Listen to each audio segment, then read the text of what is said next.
Aux personnes qui se sont fait vacciner pour X raisons, réfléchissez, il n'est pas trop tard pour nous rejoindre, même aujourd'hui.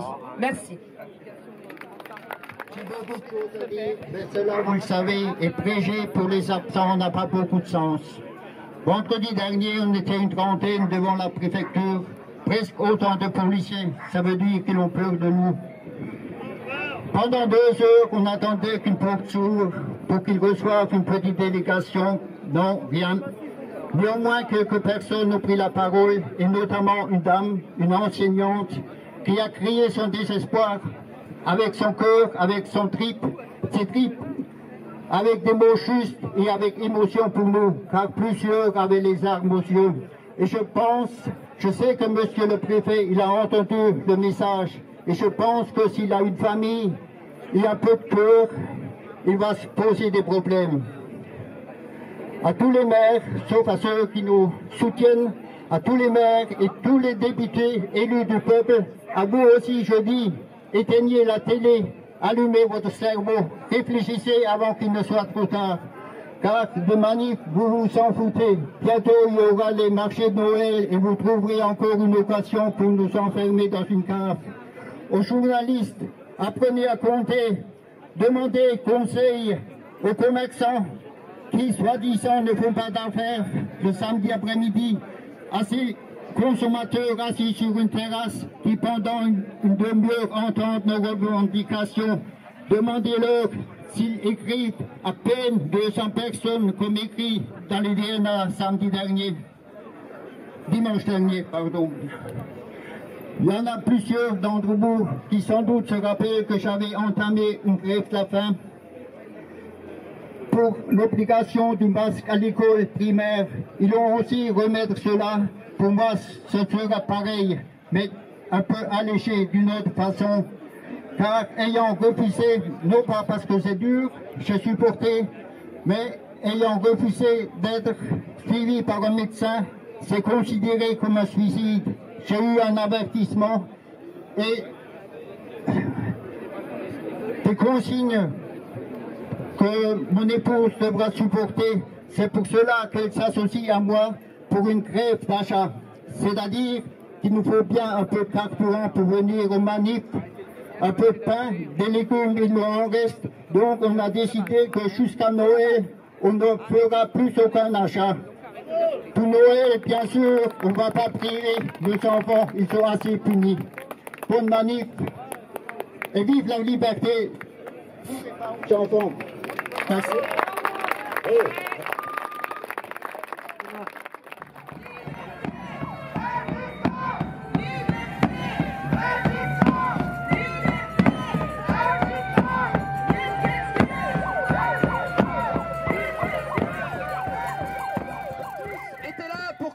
La bravoure et le sacrifice de ceux qui sont tombés pour la France lors d'une guerre dont on disait qu'elle était la dernière.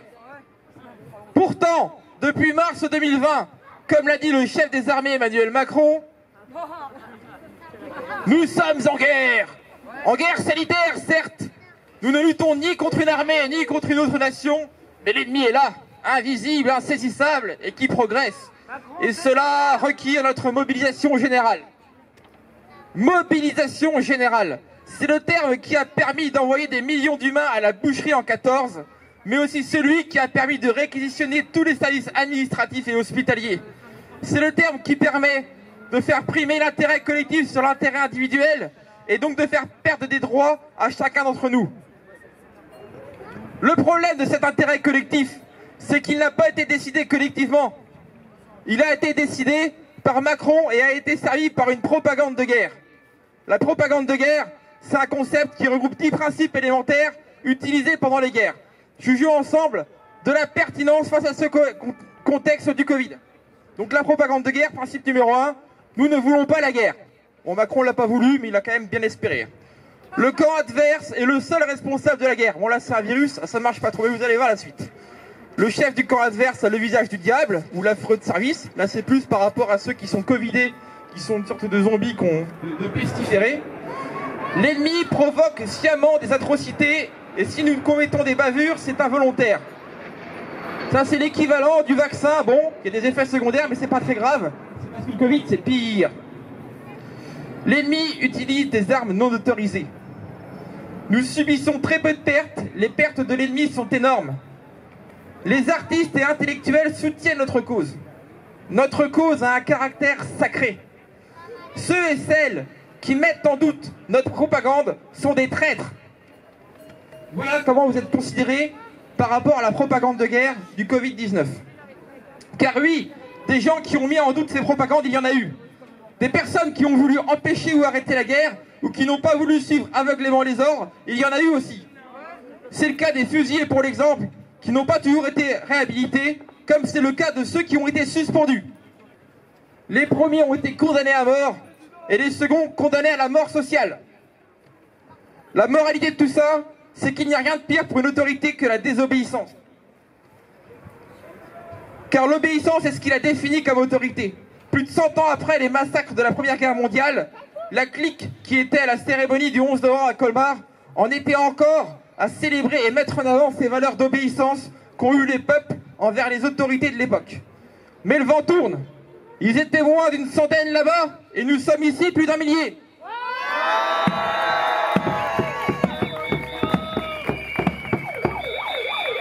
Pour la note d'espoir, je vais vous parler de ce qui s'est passé en Alsace-Lorraine les jours qui ont suivi l'armistice.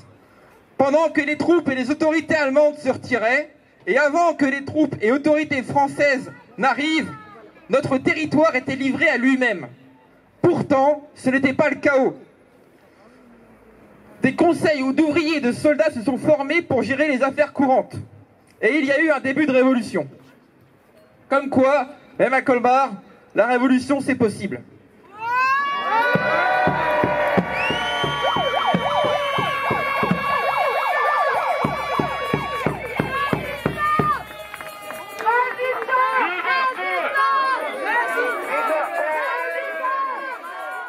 Je suis pas un grand fan de télé non plus, mais j'ai quand même regardé la télé mardi dernier. Et ce que j'ai vu était assez édifiant. On s'amuse bien en regardant ces choses-là. J'ai entendu parler d'un pays où la croissance est au plus haut, où le chômage réduit, où le service public est en pleine forme, où l'éducation fonctionne à plein pot, les hôpitaux gèrent tout. Et je me suis juste demandé de quel pays il s'agissait. Alors je sais pas, qui parmi vous vit dans un pays comme ça? Si vous pouvez juste lever la main. Est-ce que quelqu'un a reconnu son pays dans ce qu'on a entendu mardi soir à la télé? Alors il y en a quand même deux. Donc vous nous donnerez l'adresse, on viendra s'installer chez vous, ça fait plaisir. Et bien sûr, oui, on a appris aussi que tout ça, ça reposait bien sûr sur un programme qui allait, promouvoir le nucléaire, qui permettrait bien sûr un monde plus écologique, décarboné. Bref, je sais pas à quoi il carbure celui-là, mais il carbure bien aussi. Donc on a eu un petit aperçu de la sauce à laquelle on sera mangé lors du prochain mandat. Et moi, je vous propose simplement de vous intéresser à un mouvement qui s'appelle la primaire populaire et qui se propose de nous éviter de nous retrouver dans la situation dans laquelle on a été chaque fois aux élections à choisir entre la peste et le choléra. J'aimerais bien de nouveau un jour aller voter pour les opinions auxquelles je tiens et les opinions que je défends et pas juste contre quelque chose dans l'espoir de limiter la casse ou quelque chose comme ça. Donc la primaire populaire, renseignez-vous. Il y a peut-être une option à ce niveau-là de vivre quelque chose d'un peu plus satisfaisant lors des prochaines élections, sauf pour les deux personnes qui se sont reconnues dans le magnifique pays où le bilan du gouvernement sortant est absolument parfait. Voilà. J'invite aussi à refuser toute l'intox autour du nucléaire décarboné qui permet une autonomie totale française énergétique. Alors je ne sais pas si vous avez de l'uranium dans votre jardin, si vous le compostez une fois qu'il a fini d'irradier, mais moi j'y crois pas trop. Donc c'est un mécanisme que j'essaie de dénoncer dans mon dernier roman qui s'appelle Atomic Bretzel. Et en tout cas qui fait mouche parce que beaucoup de gens ont l'impression qu'en roulant avec un véhicule aux yeux hybrides, il va effectivement protéger la planète et participer à un futur meilleur. Donc voilà, merci à toutes et tous d'être là semaine après semaine, c'est pas évident, on est peut-être moins nombreux que les 1000 personnes qui ont été annoncées tout à l'heure, mais en tout cas grand merci pour votre mobilisation et courage, et puis même quand il fera froid, nous on sera encore là. À bientôt.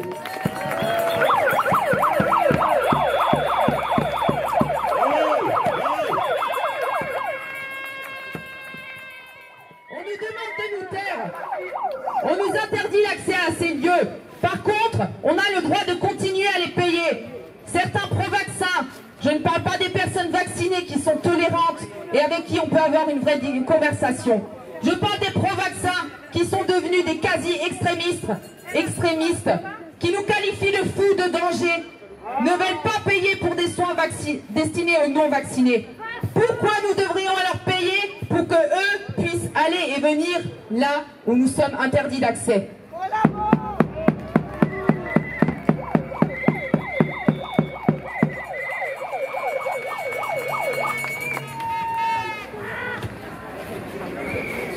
Le 12 juillet, notre cher président passe à la télé pour nous annoncer la mise en place du pass sanitaire.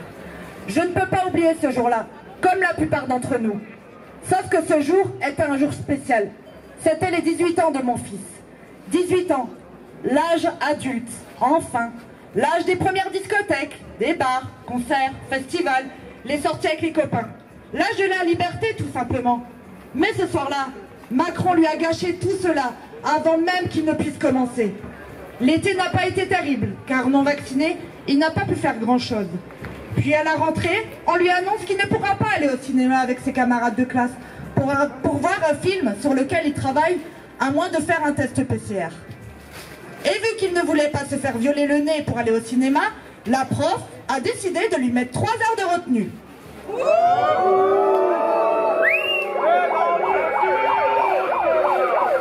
J'ai catégoriquement refusé qu'il fasse la retenue, car selon moi c'était de la discrimination. L'histoire ne se termine malheureusement pas là, car cette semaine, je reçois un mail du lycée, je vais vous le lire.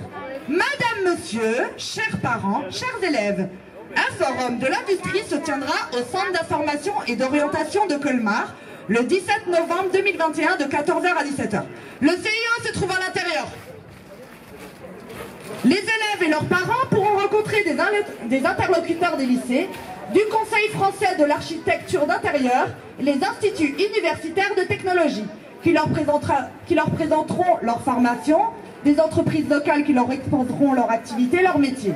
Ce sera également un moment d'échange. Les familles intéressées doivent contacter le CIO afin de s'inscrire sur le créneau horaire de leur choix. Nous vous signalons que le pass sanitaire est obligatoire.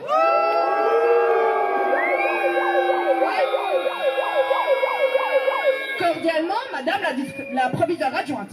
Donc, en plus de priver un jeune de 18 ans de liberté, de bibliothèque, de discothèque, de culture et de loisirs, on prive aujourd'hui d'informations pour ses futures études et son avenir.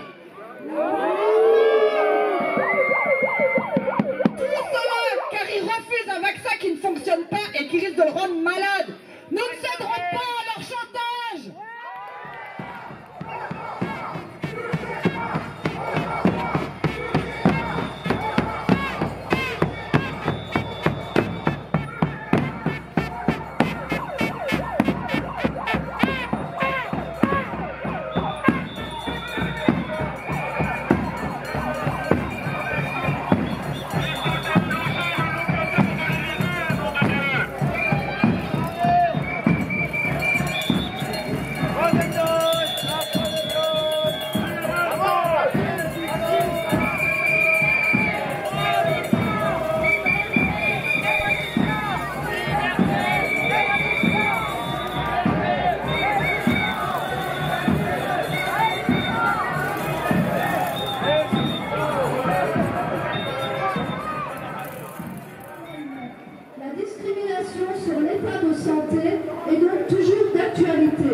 Cafés, restaurants, lieux de culture et de sport sont interdits sans test PCR payant. 6 mois après le vaccin, l'immunité diminue. La solution à cette baisse de l'immunité est l'injection d'une dose de vaccin supplémentaire. Cela nous amène à nous demander quelle était la différence au 15 septembre entre un soignant non injecté et un soignant vacciné en début d'année, qui voit donc son immunité vaccinale diminuer au point de lui conseiller dans un premier temps une 3e dose. Dans ces conditions, pourquoi les soignants non vaccinés ont-ils été suspendus au 15 septembre alors que les soignants à l'immunité douteuse peuvent continuer à travailler?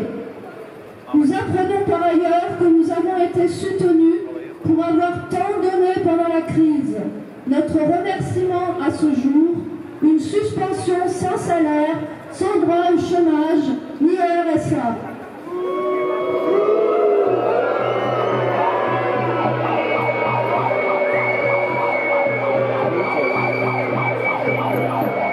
Nous apprenons que 19 milliards d'investissements vont permettre de rénover des maisons de retraite et de restaurer 500 établissements hospitaliers. Mais qu'en est-il du recrutement humain, en sachant qu'aujourd'hui, une infirmière suspendue peut être perdue pour 3 ou 4 ans, un médecin pour 10 ans, un kiné pour 5 ans, un dentiste pour 6 à 9 ans. Comme le dit M. Salomon, président de la commission médicale d'établissement de la PHP, la situation à l'hôpital est catastrophique depuis plusieurs années déjà. Il parle de perte de chance réelle pour les patients, ce qu'il qualifie d'inacceptable. D'un autre côté, il refuse de reconnaître que l'obligation vaccinale des soignants ait pu aggraver la situation. Quel déni de l'évidence! Si rien n'est fait, il s'attend à un effondrement de l'hôpital. À ce propos, voici la réponse de mon employeur à une demande de congé. Par courrier cité en référence, vous sollicitez mon avis suite à la demande de congé de Madame le docteur. En réponse, je vous informe que j'émets un avis défavorable à cette demande de congé. J'ajoute que nous subissons également les effets des fermetures de lits générées par l'entrée en vigueur de l'obligation vaccinale contre la Covid-19 des professionnels de santé. Ainsi, nous avons besoin de mobiliser l'ensemble de nos ressources médicales pour assurer la continuité des soins au bénéfice de nos patients.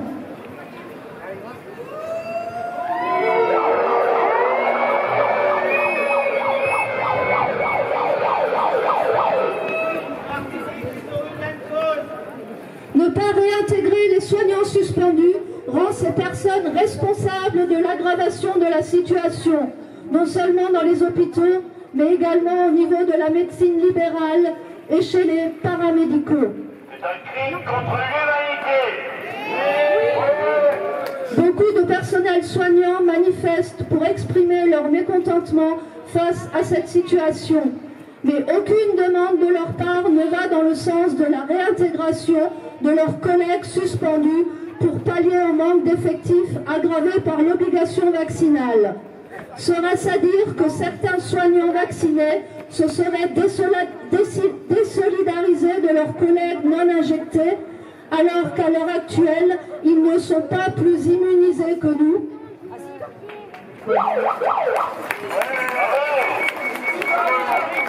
La situation est grave. Notre santé à tous est en danger.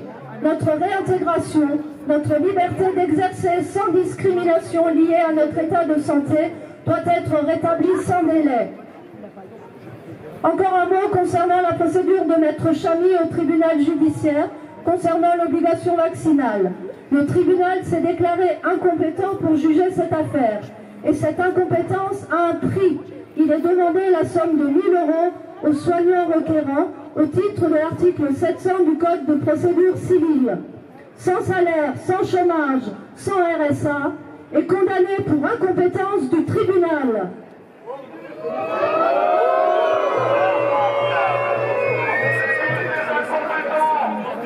Les collectes au nom de notre association continuent donc et nous en appelons à votre générosité pour faire face à tous les obstacles que nous aurons encore à rencontrer. Merci à vous.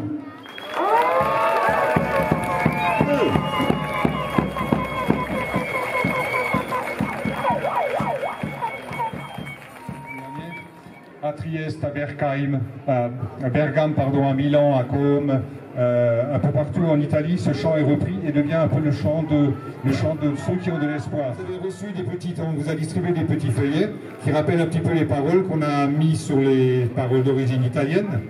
Donc j'envoie ce message à nos amis italiens. Alors pardonnez-moi l'expression, c'est ai nostri amici italiani. Abbiamo preso la vostra bella canzone e messo il testo in francese. Insieme saremo più forte. Ça veut dire ensemble nous serons plus forts. Et je vous engage à entonner cet hymne avec moi. Come noi non molla mai, la gente come noi non molla mai, la gente come noi, la gente come noi, la gente come noi non molla mai. Les citoyens comme nous ne lâchent rien, les citoyens comme nous ne lâchent rien. Les citoyens comme nous, les citoyens comme nous, les citoyens comme nous ne lâchent rien. Ensemble nous sommes là pour la bonne cause. Ensemble nous sommes là pour la bonne cause. Que vive la liberté, que vive la lumière, que vive la liberté et la lumière. Nous restons tous unis pour nos enfants. Nous restons tous unis pour nos parents. Pour nous, notre famille, nous restons tous unis pour nos enfants, nos parents, nos amis. Les citoyens comme nous ne lâchent rien. Les citoyens comme nous ne lâchent rien. Les citoyens comme nous, les citoyens comme nous, les citoyens comme nous ne lâchent rien. Ensemble nous sommes là pour la bonne cause. Ensemble nous sommes là pour la bonne cause. Que vive la liberté, que vive la lumière, que vive la liberté et la lumière. Merci à tous. Pour nos enfants, nous restons tous unis pour nos parents. Pour nous et la famille, nous restons tous unis pour nos enfants, nos parents, nos amis.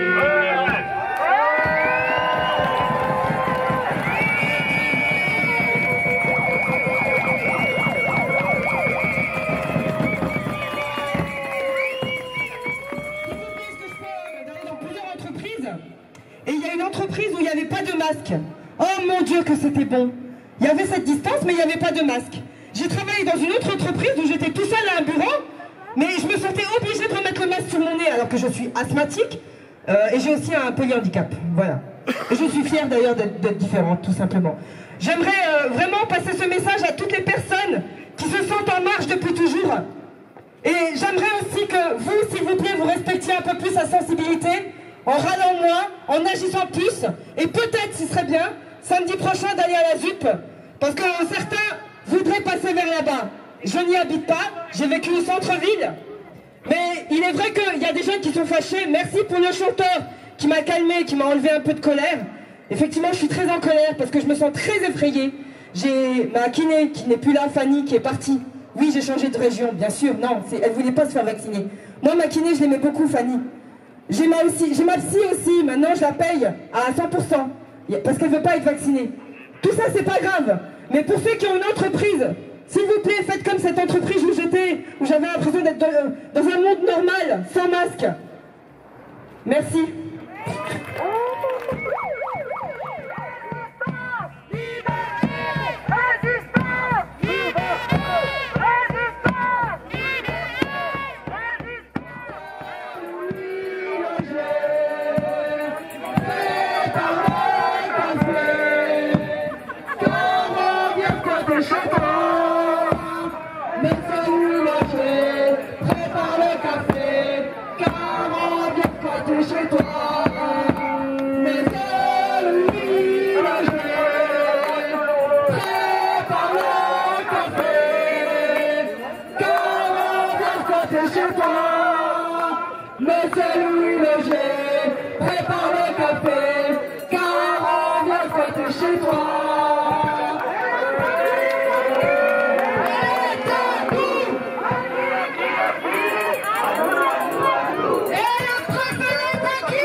Mais pensons à tous ceux qui n'aiment pas le café.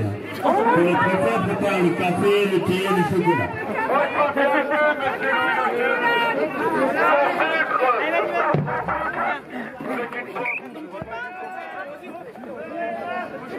Concernant les forces de l'ordre, on lève les mains. Ne sommes pas armés. On est prêts.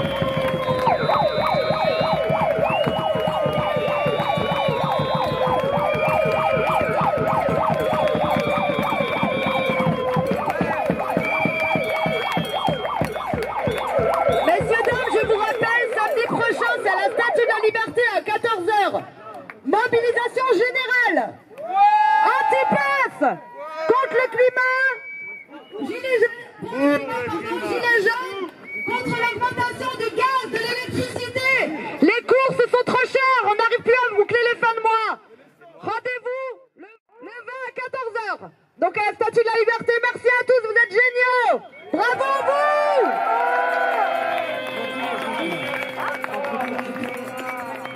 Il y a plusieurs tonnes de radis blancs à ramasser. Rendez-vous chez moi à Haute-Svire. On vous offre le café et les croissants. Et vous mettez les baskets parce que c'est un peu mouillé. Et vous pourrez ramasser les radis autant que vous voulez. Et on ira les distribuer au Resto du Cœur, à la Manne, et à tous ceux qui en ont besoin. N'oubliez pas, dernière petite chose, nous sommes structurés en association. Pourquoi ? Et nous avons été voir tous les commerçants de Colmar. On nous a promis des milliers et des milliers d'euros de dons, à condition qu'on puisse faire une attestation. Ce qui sera le cas la semaine prochaine. Donc n'hésitez pas, tous ceux qui ne veulent pas montrer qu'ils sont avec nous, mais qui sont avec nous, on leur donne un cadre juridique pour nous aider. Merci.